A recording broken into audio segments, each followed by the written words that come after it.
especialmente como en el estudio de los Salmos. Si bien no estoy llevando con Roca como lo hacía antes del orden, sino que lo voy compartiendo a medida que voy compartiendo en Chipoleti. Pero les voy a compartir el último salmo que vimos aquí en Chipoleti, y es el salmo número 56. El salmo número 56.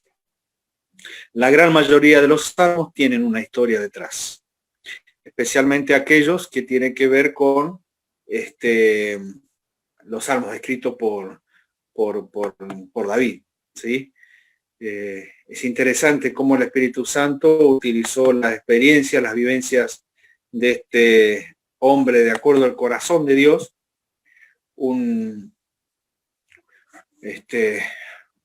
pastor, un jovencito elegido rey, y todavía faltaba mucho para hacerlo, un guerrero, un hombre de guerra, un hombre que derramó sangre, ¿sí?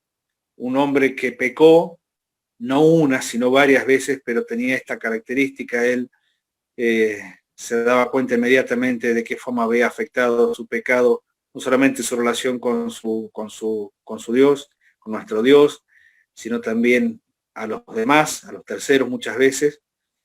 Y era un hombre que cuando se daba cuenta de esto volvía inmediatamente en sí y buscaba profundamente esa restauración de su vida espiritual, que él entendía que era lo único que podía sostenerlo, ¿sí? Su relación con Dios. Tal es así que en el Salmo 51 él dice, le pide a Dios que no aparte de él su presencia, su espíritu, que no tenga esto de tener que perder la comunión de tal manera, la relación de tal manera, que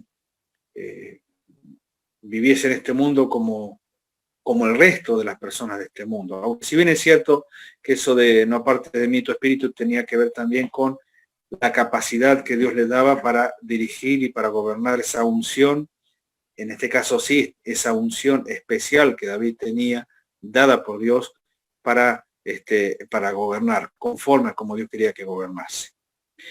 El Salmo 56 es un salmo particular. La historia la encontramos en 1 Samuel capítulo 21, versículo 10 al 15. Es un salmo que refleja la manera en que David se sintió rodeado de enemigos. De hecho, los salmos 53, 54, 55, 56, 57, 58, 59, son todos salmos que hablan acerca de esta experiencia, de cómo David se sintió atacado por sus enemigos y las oraciones que él iba elevando a Dios a medida que iba pasando por diferentes experiencias. Algunos son conocidos como salmos imprecatorios, es decir, peticiones de intervención divina en cuanto a castigo, en cuanto a corrección y en cuanto a salvación por medio del castigo de los opresores.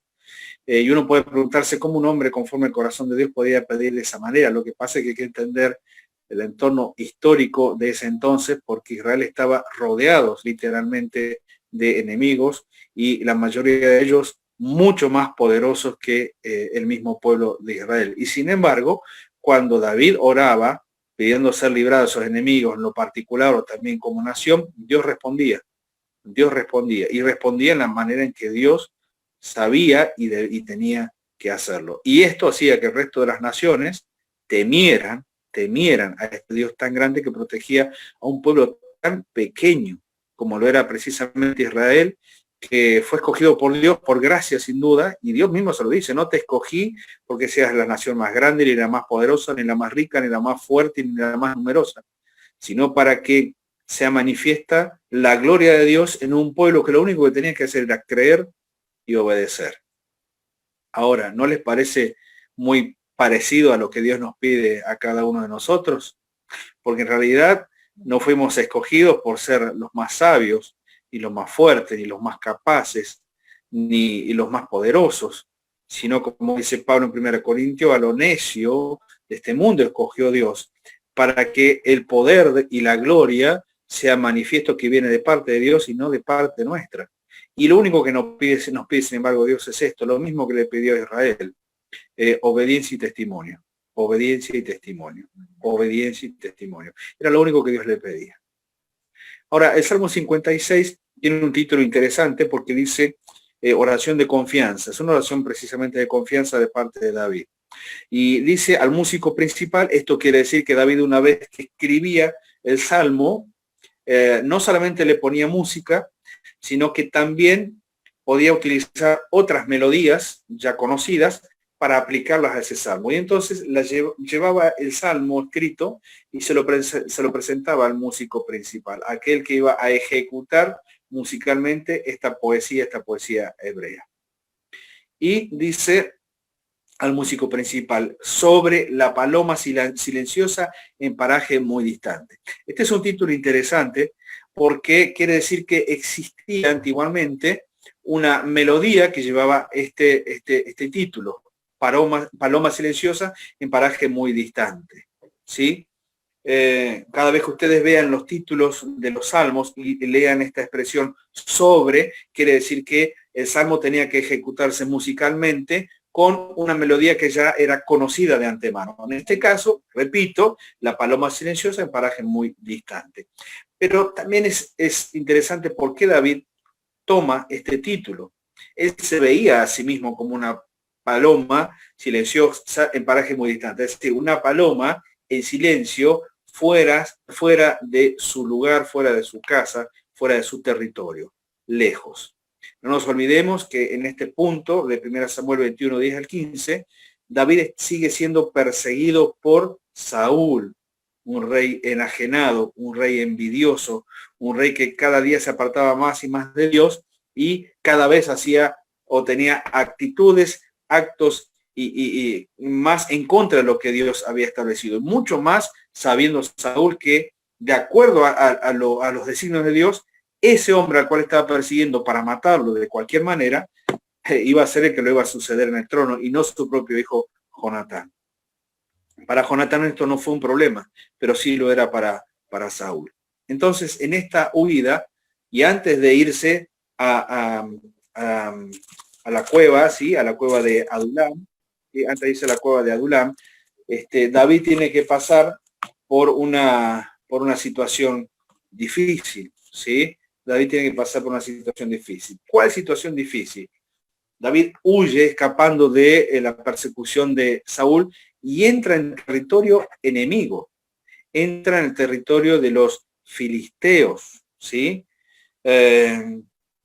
Aquí dice Mictán de David en el título. Mictán significa, aunque es una palabra muy oscura en su traducción, por supuesto yo no sé hebreo y no sabría traducirla, pero les comparto lo que pude descubrir al respecto, lo que pude encontrar al respecto. Mictán es una expresión que significa poema didáctico o poesía para enseñanza, ¿sí? Poesía para enseñanza.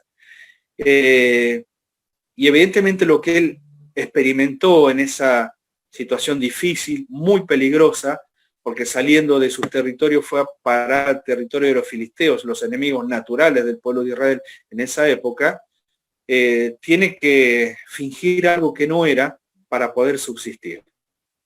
Entonces, aquí dice, cuando los filisteos le prendieron en Gat, aunque es relativo esta traducción, porque en realidad no fue David prendido por los filisteos como prisionero, sino que David se metió solito escapando de Saúl en territorio de los filisteos para no ser muerto, para no ser asesinado por el rey.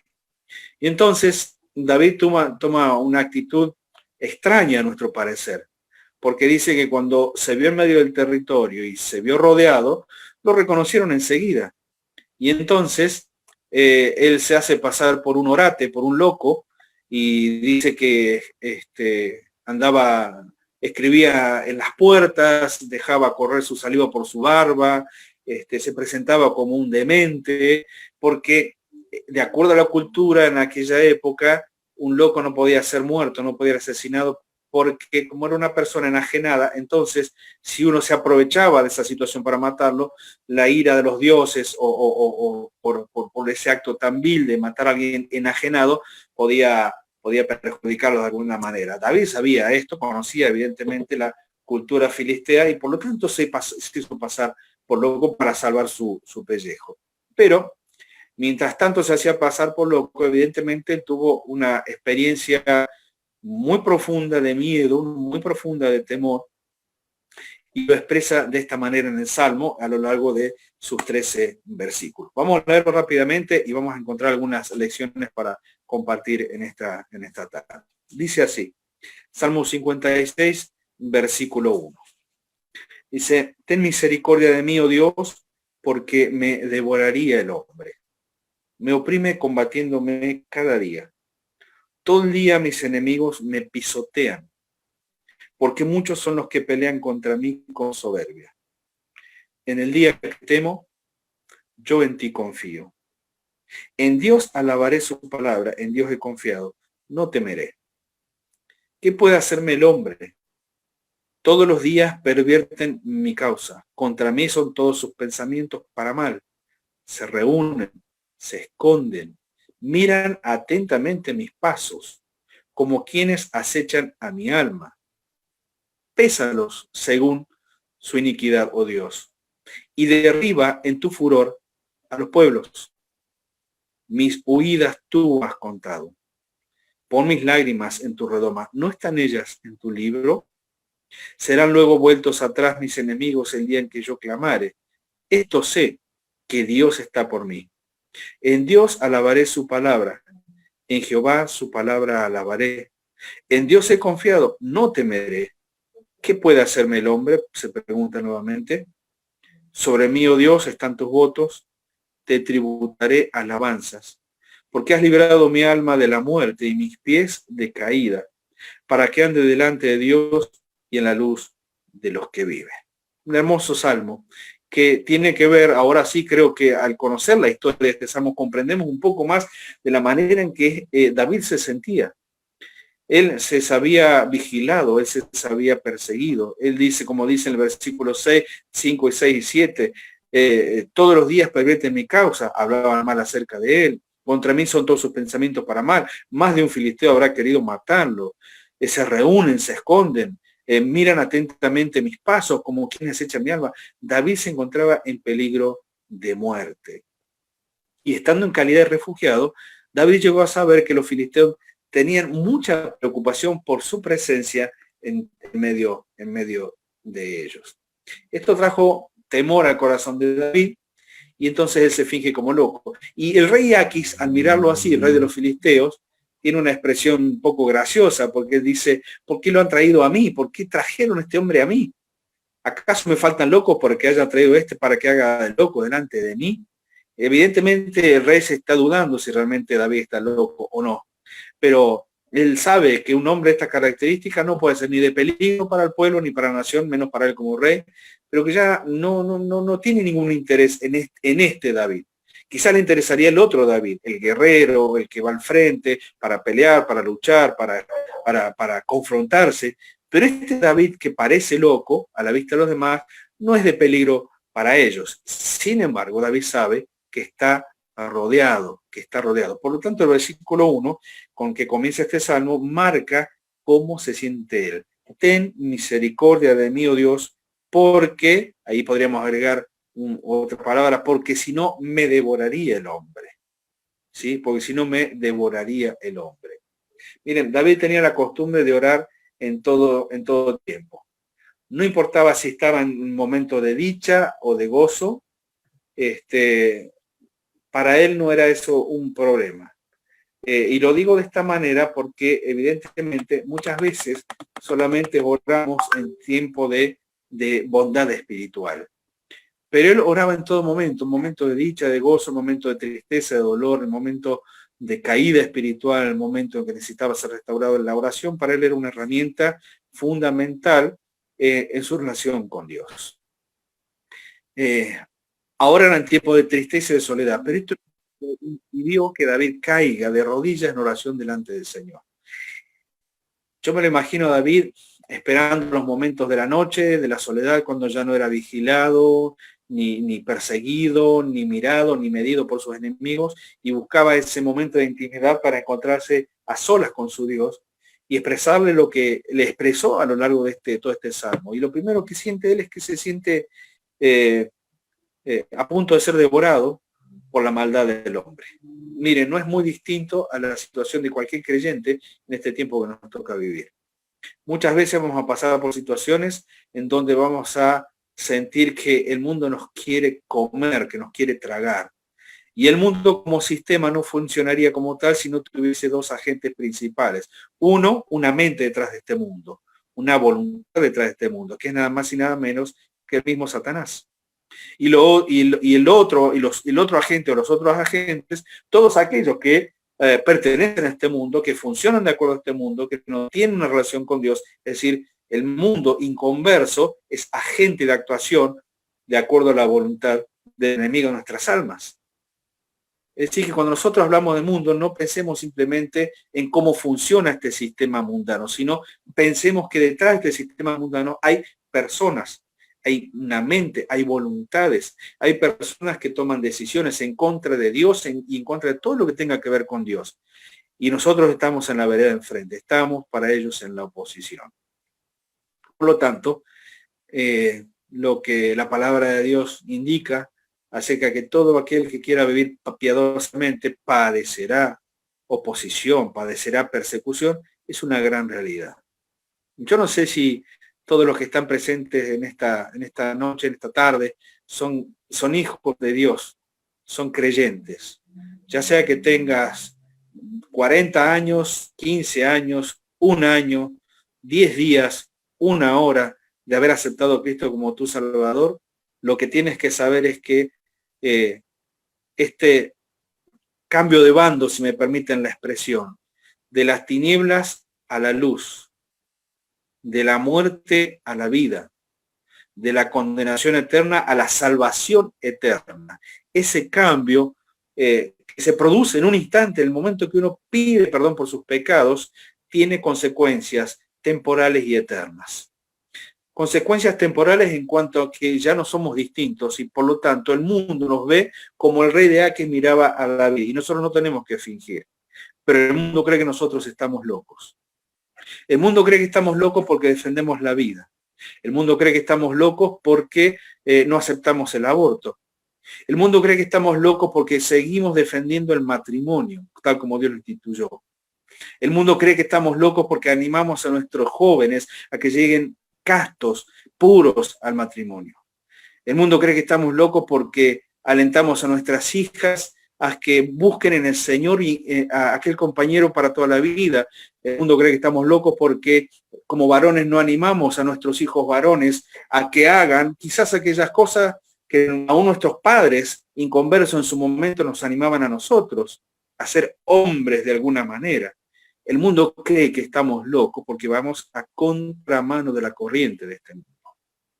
Y de la misma forma en que aquí miraba a David y decía, tanto locos tengo que me traen uno más, el mundo nos ve y cree que estamos locos porque no funcionamos o no queremos funcionar de acuerdo al sistema de este mundo. Entonces, de alguna manera, de alguna forma, nuestra vida va a estar en la mirada o bajo la mira de aquel que batalla contra nuestras almas.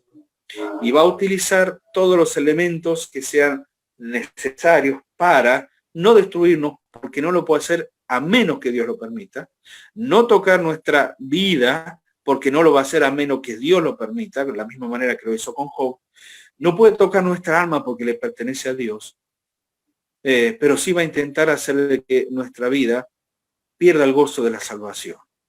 Aquel que vino para hurtar, matar y destruir, que es Satanás, ¿sí? Aquel que vino para hurtar, matar, destruir, va a intentar hacer esto con nosotros. Va a intentar matar el gozo, va a tratar de destruir nuestra familia, va a tratar de robarnos la comunión. Y en este punto nosotros, como hijos e hijas de Dios, somos como David, hombres y mujeres en pie de guerra. Hombres y mujeres en pie de guerra, revestidos con la armadura del cristiano, como podemos leer ahí en Efesios capítulo 6. Revestidos con el poder que viene de parte de él para decir que no al pecado, para decir que no a la tentación, para ofrecer resistencia, para huir si es necesario. Es decir, estamos en este mundo bajo la mira del enemigo. Ahora, que estemos bajo la mira del enemigo no es ningún problema. El problema es cuando el enemigo nos deja tranquilo, porque quiere decir que no estamos ejerciendo ninguna influencia, ni de sal ni de luz, en este mundo. No lo molestamos, no le somos inconvenientes. Nos hemos mimetizado tan bien con la forma de ser, de pensar, de hablar y de vivir del resto que nadie se da cuenta que somos cristianos. Entonces el enemigo, por supuesto que no nos va a tener bajo la mira, si ya ni siquiera parecemos cristianos, ni siquiera parecemos hijos o hijas de Dios. Entonces allí está el punto, esa es nuestra decisión. Pero aún siendo fieles podemos pasar por situaciones difíciles. Y muchas veces nos hemos encontrado orando a Dios y pidiendo socorro, recurriendo a Él al trono de la gracia en oración para hallar gracia, misericordia para este oportuno socorro. Si David lo hizo, ¿por qué no lo puedo hacer yo? Si es una experiencia real en un hombre real, y es un ejemplo que está en la Biblia para mí, ¿por qué no lo puedo hacer? Yo creo que muchas veces no pedimos socorro a Dios, primero porque somos orgullosos, porque creemos que puedo salir si yo solito me metí en una situación. Entonces, si yo solito me metí, yo solo voy a salir. O puedo salir de alguna forma, de alguna manera, utilizar algún método para salir de situaciones difíciles. Nos olvidamos, y muchas veces nos olvidamos, que la mejor manera de salir de una situación difícil es estar quietos, encomendar la causa, esperar en Dios y ver de qué manera Él va a obrar. Si no fuera por esta misericordia de Dios, David sería devorado por su adversario. Si no fuera por la misericordia de Dios, nosotros seríamos devorados por el adversario. Quizá usted está pensando que David está exagerando su situación. Bueno, yo creo que no, porque el versículo dice, en versículo 1 y el 2 dice, me oprimen combatiéndome cada día. Todo el día mis enemigos me pisotean, porque muchos son los que pelean contra mí con soberbia. Miren, queridos hermanos, la iglesia tiene este sello y esta impronta, ¿sí? La iglesia, los que componemos la iglesia de Cristo, tenemos este sello y esta impronta. El que quiera vivir una vida de santidad va a padecer persecución. No nos olvidemos de esto. Es un sello y mucho más en este tiempo que nos toca vivir. Ahora, el enemigo era numeroso, poderoso, malicioso para David. No cesaba en oprimirlo, no cesaba en pisotearlo, no cesaba en pelear con soberbia. Vaya a saber de qué forma se habrán burlado, se habrán reído, lo habrán tratado mientras él parecía loco ante los demás. En el caso de David, el enemigo consistía de personas armadas, de personas con poder militar, con soldados que lo vigilaban. Pero en nuestro caso, en este tiempo, y aún en este tiempo de libertad que tenemos en nuestro país, quizás el enemigo no sea un soldado que nos esté persiguiendo. Hoy tenemos esta libertad y no nos sucede, al menos por ahora. Nadie nos persigue con un arma por nuestra fe. Pero sí surgen muchos enemigos a nuestro alrededor. Quizás en alguna situación familiar el enemigo puede ser un esposo infiel y brusco con su esposa. Y le pedimos al Señor o esa esposa pide al Señor de ser librada del maltrato, o ser librada de la vergüenza al ser engañada o engañado. Puede ser un hijo rebelde que quizás en un tiempo gustó de la benignidad de la palabra de Dios, pero se volcó al mundo y de repente su corazón y sus actitudes no son las mismas de antes y ha decidido apartarse. Quizás el enemigo pueda parecer una hija en malos caminos, la cual fue criada y fue formada y fue enseñada y de repente comienza a tomar decisiones que no son las correctas y comienza a tener amistades que no son las correctas. Y uno como padre ora y se aflige y llora por esa situación. Quizás puede ser un jefe que es un jefe despótico. No sé si les ha tocado trabajar en lugares en donde han tenido que soportar a algunos jefes, por supuesto no cristianos, que vieron a sus empleados simplemente como un número y un medio para un fin para él mismo, en desmedro del trabajo de los demás. A veces puede ser un pastor contencioso, un pastor de una iglesia que no entiende lo que es la gracia y la misericordia y confunde gracia y misericordia con debilidad, cuando en realidad lo que se pide es un equilibrio en el trato, en la tarea pastoral, porque se necesita firmeza, se necesitan decisiones, pero también se necesita gracia y misericordia. Quizás puede ser una situación económica difícil. ¿Sí? Teníamos una empresa y se fundió, tenía mi trabajo y me quedé sin él. Por lo menos trabajaba con lo que sabía hacer y mi salud se vio afectada, y ya no puedo trabajar como antes. Todas estas cosas se levantan inclusive hasta como inmensos gigantes o enemigos ante nuestra situación y un largo etcétera que podríamos sumar cada uno de nosotros. Y entonces David dice, ten misericordia de mí, oh Dios. Esta es la oración fundamental del creyente que sabe que por sí solo no puede y que necesita la ayuda de aquel que todo lo puede. Un enemigo que constantemente está sobre nosotros, haciéndonos pensar de que Dios se olvidó, de que Dios no es fiel, de que Dios dejó de lado sus promesas. Y esta es la tarea del enemigo. Y esta es la tarea del enemigo. Al mirar a un enemigo así, nosotros también podríamos decir, ten misericordia de mí, oh Dios. El salmista se halla en una oscura noche. Pero fíjense cómo la fe se va abriendo paso en medio de las tinieblas. Y en los versículos 3 y 4 dice, en el día que temo yo en ti confío. Ahí podemos poner un pero. Es decir, estos enemigos son los que quieren hacerme esto. Pero en el día que temo yo en ti confío. En Dios alabaré su palabra. En Dios he confiado, no temeré. ¿Qué puede hacerme el hombre? ¿Qué puede hacerme el hombre? Lo que está haciendo David es poner su confianza, no solamente en la persona de Dios. El día que temo, yo en ti confío. Confianza en la persona de Dios. Sino que también está poniendo su confianza en la palabra de Dios, porque dice, en Dios alabaré su palabra. Y una cosa no está separada de la otra. No podemos pensar en Dios si no tenemos en cuenta la Biblia. Y no podemos pensar en la Biblia si no tenemos en cuenta a Dios. El uno depende del otro. La palabra de Dios, la Biblia, esta colección de libros que está encerrada entre dos tapas y de cual tenemos hasta 2, 3, 4, 5 o 6 versiones diferentes en nuestra casa, ¿sí? Es el pensamiento de Dios expresado en palabras. La Biblia, la Escritura es el pensamiento de Dios expresado en palabras. Y todo lo que necesitábamos conocer acerca de él está ahí. Después lo experimentar corresponde a cada uno, en la manera que experimentamos y vivimos la palabra de Dios en nuestra vida en relación con Dios. Pero todos estamos en la misma situación en cuanto a nuestro conocimiento de Dios, o al menos en el principio. Lo que quiera saber de Dios, más allá de toda su creación, pero lo que yo quiera saber puntualmente en cuanto a Dios lo tengo en su palabra. Es cierto que los cielos cuentan la gloria de Dios y el firmamento anuncia la obra de sus manos. Pero el cielo y el firmamento no me hablan acerca de la cruz de Cristo, ni me hablan acerca del sacrificio de Cristo en la cruz.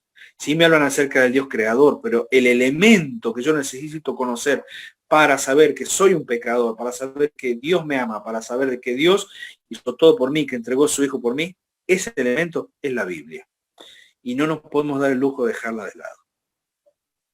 Muchas veces nuestra experiencia con la Biblia termina en el día en que nos convertimos. Nos bastó para escuchar mensaje, comprenderlo y aplicarlo a nuestra vida. Y sí fuimos salvos. Y de repente pensamos o creímos que con eso bastaba. Y así andamos por este mundo difícil y peligroso, raquíticos, sin alimento y sin fuerza espiritual porque nos está faltando la palabra. Miren, no todos tenemos la misma capacidad para aprender. Eso es verdad. Eso es real. Pero todos tenemos la misma posibilidad de aprender. Y la posibilidad está al alcance de nuestra mano. Un tiempo, un momento, un día, una hora, un lugar en donde pueda sentarme y leer la palabra de Dios. Por eso David podía decir, el día que temo yo en ti confío. ¿Por qué? Porque también conocía la palabra. Y la palabra lo llevaba a confiar a Dios. Y confiar en Dios lo llevaba a confiar en la palabra. Una cosa va tomada de la mano de la otra. Debo confiar en Dios, es más grande que mis enemigos, por lo tanto debo confiar en Él de todo corazón. Pregunta, ¿dónde está puesta nuestra confianza? ¿Serán las personas? ¿Serán las cosas? ¿Serán las posesiones?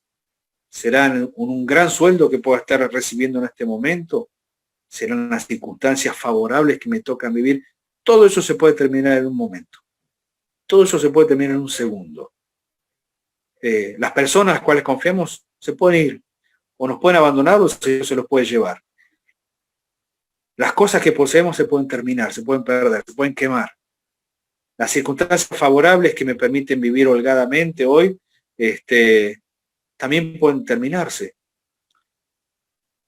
Pero yo siempre cuando pienso en esto de las cosas que se pueden terminar, siempre pienso en Job. Para él se terminó todo y lo único que quedó fue Dios. Y teniendo a Dios, posteriormente, tuvo todo. ¿En quién confiamos? Si su confianza no está en la persona de Dios, si nuestra confianza, hermano, no está en la persona de Dios, estamos condenados a vivir siempre en peligro, porque nos olvidamos de aquel que es capaz de sostenernos en todo momento. Una cosa es tener un Dios así de poderoso, otra cosa es que ese Dios poderoso haga algo por mí, ¿sí? Haga algo por mí. Y esta es la expresión que David tiene en cuanto a la palabra, sabiendo que Dios va a actuar en su favor. Ahora, tercero, la confianza de David estaba en el plan soberano de Dios, porque David hace una declaración impresionante. Fíjense lo que dice en el versículo 4. En Dios he confiado, no temeré. ¿Qué puede hacerme el hombre? Y David, el hombre te puede matar, el hombre te puede torturar, el hombre te puede dejar esclavo, el hombre te puede encerrar, pensando en la situación que vivió David, te puede encerrar en el país de los filisteos por siempre y no volver nunca más a tu tierra, a ver a tu esposa, a volver a tus hijos, a volver a adorar a tu Dios en esta tierra prometida. Todo eso te puede hacer el hombre, pero David va mucho más allá, porque él entiende que aún a pesar de que el hombre pueda hacer eso, no hará más de lo que Dios permita que le haga. Yo pienso en esto cuando llega a nuestra vida noticias de hermanos que han partido a la presencia de Dios por causa del COVID, por causa de alguna enfermedad. Una enfermedad contagiada, una enfermedad que no la buscó uno, sino que le fue transmitida por otra persona. Y es cuando llega uno en ese momento y pregunta, bueno, más allá de tener que pasar por la experiencia de la muerte, ¿qué más puede hacerme el hombre? ¿Qué más? Nada más de lo que Dios pueda permitir. Nada más de lo que Dios pueda permitir. Por eso David sabe esto y él sabe que Dios va a intervenir en sus problemas, su situación. Si yo le entrego mis problemas, por supuesto que Dios lo va a hacer. Y ese es el punto que nosotros tenemos que aprender. A veces a mí me cuesta y a veces llego al final de semana con una carga y miro hacia atrás y digo, pero claro, tuve esta dificultad en el trabajo, tuve esta dificultad con un compañero de trabajo o con algún subordinado, o con alguien sobre el cual yo estoy a cargo y me pone mal porque no obedecen, porque hacen mal el trabajo, porque murmuran, porque... Y en ningún momento de la semana me detuve para decir, Señor, mira, yo lo puedo manejar, o no lo sé manejar esto, te pido que obre. Y la experiencia me enseña de que cuando oré de esa manera, Dios actuó en el corazón de las personas de una manera en que yo no lo podía hacer. Por lo tanto, lo que tenemos que aprender es entregar nuestros problemas en las manos de Dios. David sabía esto y por eso él está alabando la palabra de Dios, porque en la alabanza de esta palabra, sin duda que está el reconocimiento del cumplimiento de Dios a su favor. Cuando una persona pone toda su confianza en Dios, entonces los temores comienzan a desaparecer. Porque uno comienza a pensar y a darse cuenta que es Dios, que sabe todo lo que está sucediendo y es Dios el que está en control de todas las cosas. ¿Qué puede hacerme el hombre? La respuesta es nada que Dios no lo permita y todo lo que Dios considere necesario para cumplir con su plan soberano. Ustedes recuerdan, queridos hermanos, aquella famosa y triste en su momento experiencia de aquellos 5 misioneros que fueron asesinados por los indios Aucas allí en el Ecuador. ¿Quién diría que la buena voluntad y la gran obediencia de estos jóvenes hermanos junto con sus esposas de ir a predicar a este pueblo perdido en el medio de la selva en el Ecuador, al poquito tiempo de haber llegado a aquel lugar, a las playas de aquel lugar con su avioneta y llevando adelante toda una tarea de logística, acercándose poco a poco, llevando regalos, llevando presentes, hubiese terminado drásticamente como terminó, 5 de ellos asesinados. ¿Quién diría que hacer la voluntad de Dios terminaría de esta manera? Y sin embargo, ¿quién diría que 5 hombres que obedecieron significó la respuesta de miles que obedecieron después por el ejemplo de ellos? Ahora, quizás el método a nosotros nos parezca impactante. ¿Por qué Dios tuvo que permitir que mueran si estaban en la flor de la vida, si estaban en el auge de su fuerza física, de sus capacidades intelectuales, de su obediencia a Dios, de su vida espiritual? ¿Por qué Dios lo permitió de esta manera? Yo no lo sé, pero Dios sí lo sabe. Lo que sí sabemos es que podemos ver el resultado de esa obra a lo largo de los años, 50 o casi 60 años después de que esto aconteció. ¿Cuántos miles de jóvenes sintieron sus vidas comprometidas ante el ejemplo de estos hermanos? ¿Cuántos salieron a la obra misionera porque entendieron de que valía la pena perder la vida por la causa de Cristo? ¿Cuántos decidieron entregar su vida de una vez y para todas? Porque vieron a aquellos 5 jóvenes misioneros con esposa y con hijos chiquititos que no escatimaron en absoluto el poner su vida por la causa de Cristo. ¿Cuántos miles respondieron? Por eso digo, ¿qué puede hacerme el hombre? Nada que Dios no lo permita, y todo lo que Dios considere necesario para cumplir con su plan soberano. Queridos hermanos, ustedes en Gran Roca están comenzando a mirar más allá del ámbito de su ciudad. Están comenzando a contemplar el horizonte, por así decirlo, como la expectativa para llevar a otros la palabra de Dios. Siempre hay que pensar en un plan, por supuesto. Nadie edifica sin calcular el costo, sin ver si están los materiales, sin ver si lo que hay va a alcanzar para llegar al lugar a donde se quiere ir. Pero lo que sí es cierto es que toda decisión de este tipo siempre conlleva una pérdida. Perder la comodidad, perder el descanso, a veces ser incomprendido. Pero el resultado siempre es grande en las manos de Dios. Por supuesto, todo tiene que hacerse en el orden que tiene que ver con la conducción, con la oración, con la comunión, con el testimonio. Es verdad. Pero si Dios está llamando, no dude. Dios está llamando. Y Él no va a permitir absolutamente nada y va a permitir absolutamente todo. Y en los 2 aspectos está Él y su soberana voluntad.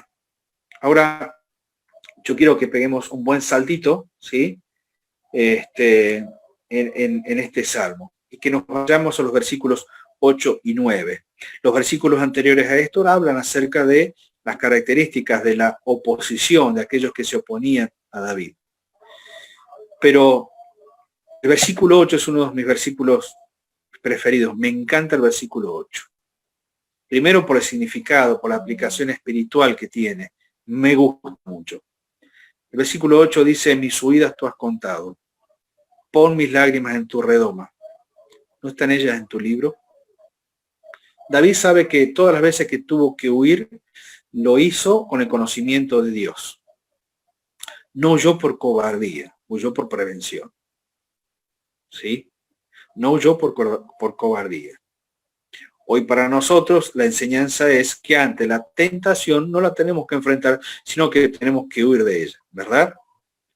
Ante la tentación el cristiano tiene que huir, no tiene que hacerle frente. Eso es prevención, no es cobardía. En este caso sí que se aplica aquello de soldado que huye sirve para otra guerra. Pero aquí está huyendo aún de enemigos poderosos. Huye de Satanás. Huimos de nuestras propias pasiones, de nuestra propia carne. Huimos de lo que nos ofrece este mundo. En este caso siempre va a ser válido huir. Huyamos ante la tentación. No hay vergüenza en eso. Es sabio hacerlo.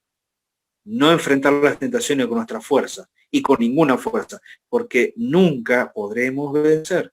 Nuestro escondedero del turbión es el mismo Señor y siempre va a hacerlo Él.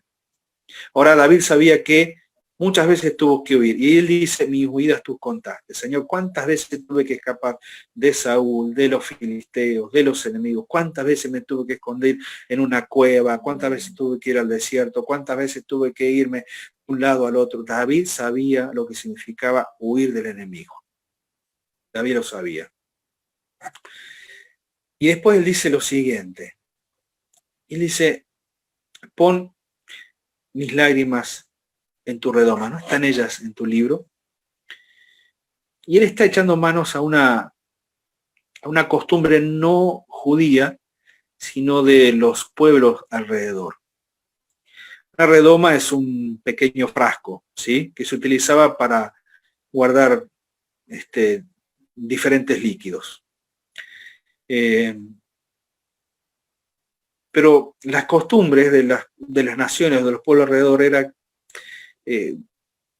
cuando se pasaba por un momento muy fuerte de dolor, de pérdida o de la pérdida de un ser querido, la persona lloraba y guardaba en frasquito, una redoma, en un frasquito, las lágrimas vertidas y se las guardaba como recordatorio en virtud del sufrimiento o del momento que le había tan difícil que le había tocado vivir. Es más, se descubrieron las excavaciones en Roma o en Grecia, aún guardadas pequeñas redomas con sal, producto de las lágrimas que se guardaban en esos frasquitos antiguamente.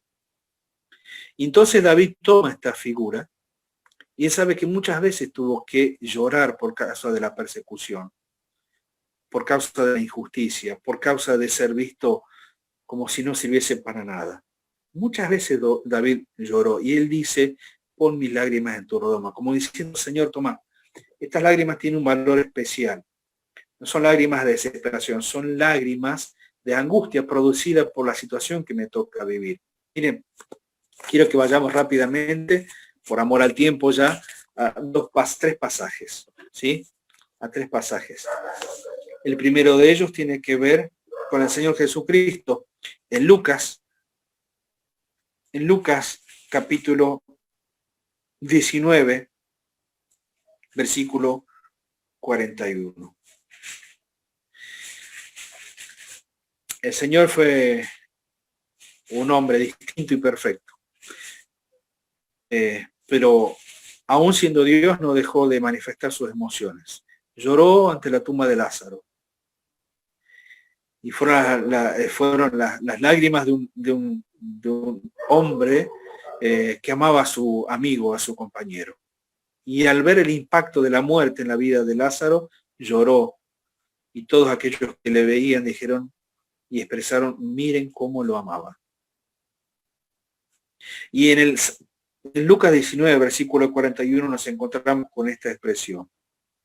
Cuando llegó cerca de la ciudad el Señor Jesucristo, cerca de Jerusalén, al verla, dice, lloró sobre ella, diciendo, oh, si también tú conocieses, a lo menos en tu día, lo que es para tu paz, mas ahora están encubiertos de tus ojos. Porque vendrán días sobre ti cuando tus enemigos te rodearán con vallado, te sitiarán, y por todas partes te estrecharán, te derribarán a tierra y a tus hijos dentro de ti, y no dejarán en ti piedra sobre piedra, por cuanto no conociste el tiempo de tu visitación. El Señor lloró profundamente por una ciudad que se perdía, porque no quiso creer. Y el Señor contempla desde la distancia, y siendo Dios, yo voy a tratar de imaginar la situación. Siendo Dios, él tenía la capacidad de conocer perfectamente lo que había en el corazón de todos aquellos que lo vieron durante esos 3 años y medio aproximadamente de su ministerio. Y lo único que querían era la comida, lo único que querían era el milagro. pero no querían al dueño del milagro, al señor del milagro, al señor de la comida. No querían el que los podía proveer. Ellos querían simplemente el resultado de la provisión. Y el Señor contempla a Jerusalén y llora. Y creo que esas lágrimas no cayeron a tierra simplemente. Tranquilamente sirven para el Señor las palabras de David. Pon mis lágrimas en tu redoma. Y sin duda que Dios tomó en cuenta esas lágrimas. Y el resultado lo vemos después de la crucifixión, 50 días después en Pentecostés, en la predicación de Pedro, en la conversión de tantos hombres y mujeres, 9.000 en 2 predicaciones, sin contar las mujeres y los niños. Sí que Dios tomó en cuenta las lágrimas de nuestro Salvador, especialmente para Israel en ese momento y después en la expansión en todo el mundo. Hoy la iglesia tiene que ser una iglesia que llora, no avergonzarnos por eso. Es una iglesia que llora por el pecado que existe a nuestro alrededor, que llora por las personas que se mueren sin Cristo, sin Dios y sin esperanza. Y Dios no va a tomar nunca, jamás en vano, las lágrimas de una iglesia que se duele por las personas que se van a la eternidad sin Cristo. En Hechos, capítulo 20,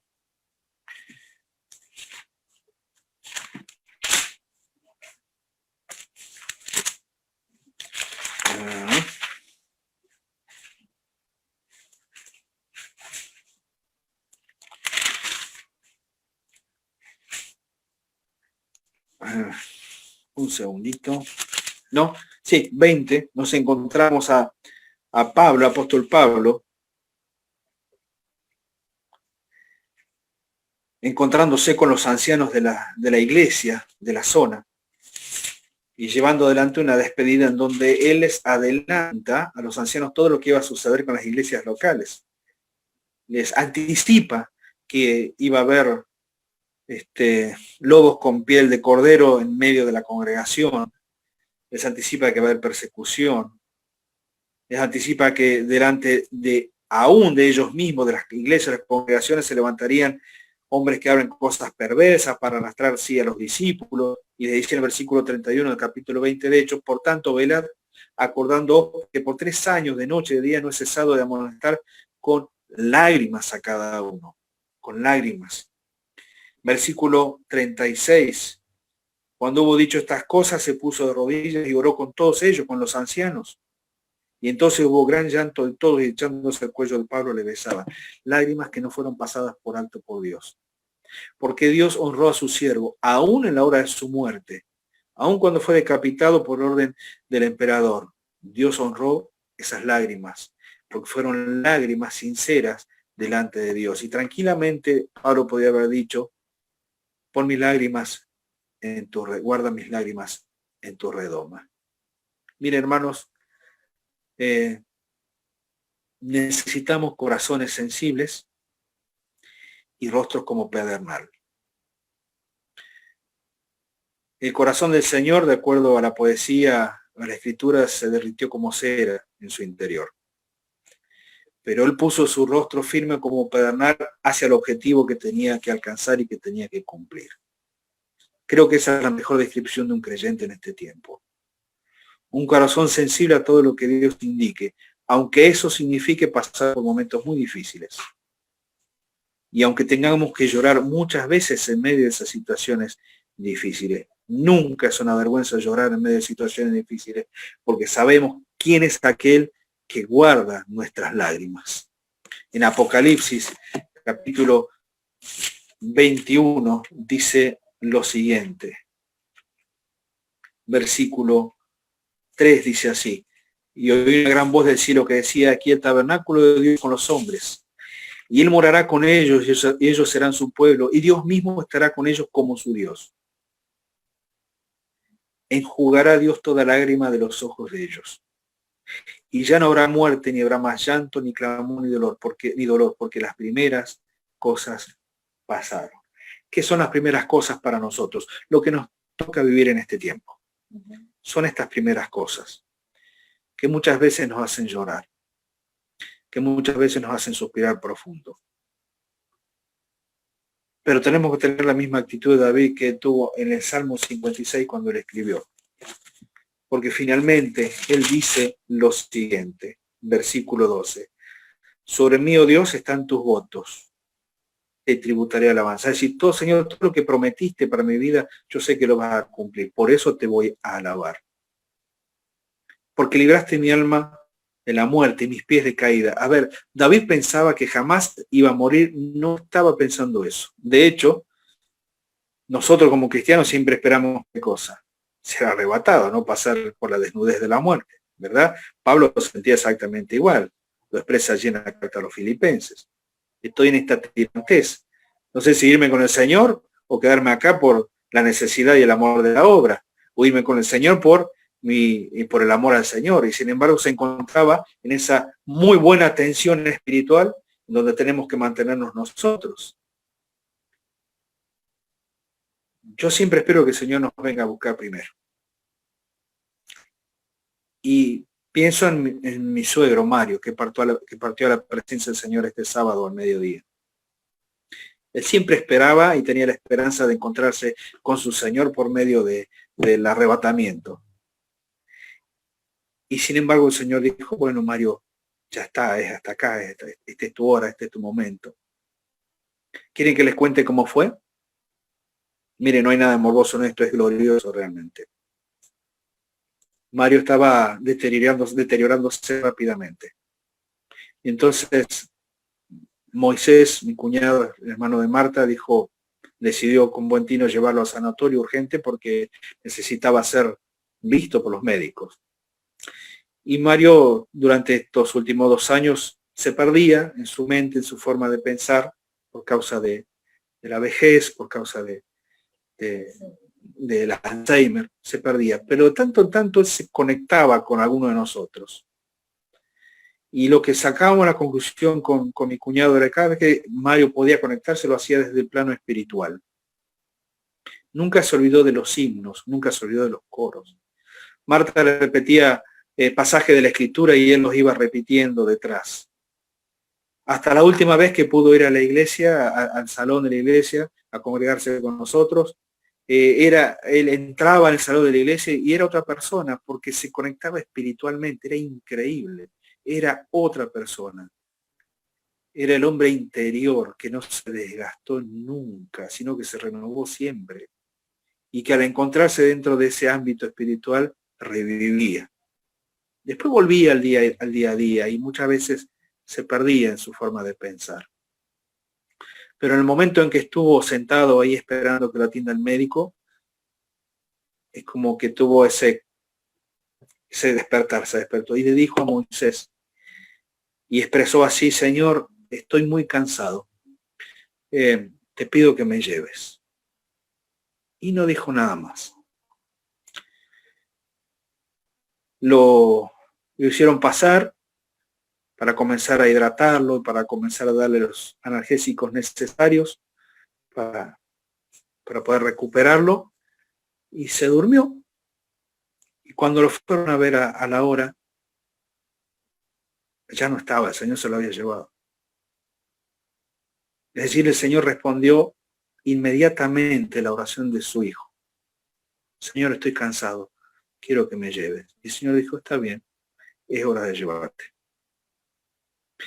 Y es la oración de alguien que confiaba en su Señor. Porque ¿a quién le iba a decir Mario eso? Sino aquel quien lo sostuvo todos los días de su vida. Y al igual que David, él podía haber dicho, sobre mí, oh Dios, están tus votos, te tributaré alabanzas. Porque has librado mi alma de la muerte y mis pies de caída. Y muchas veces fue así.